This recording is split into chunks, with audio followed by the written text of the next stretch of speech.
This video covers how to change the belt on your SI-150 CBK machine. For more information about the SI-150, see our other videos and links found at the end of this video. Changing the belt on your SI-150 machine can be done in a few simple steps. Before you get started, always make sure your machine is unplugged.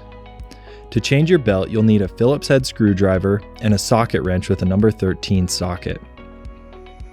First, undo the screws holding the head cover in place, then remove the head cover. Second, undo the screws holding the back cover in place and then remove the back cover. Next, loosen the motor. You do this by removing the bolts that hold the motor in place. With the motor loosened, you'll need to tip it forward to allow you to remove the belt.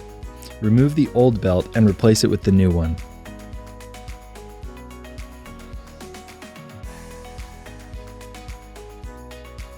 Once the belt is replaced, tighten the motor, replace the back cover, and then replace the head cover. Plug in your machine and turn it on to test that everything is working correctly. For more information on selecting the best shaver for your needs, watch more videos on iShavers.com or on our iShavers.com YouTube channel.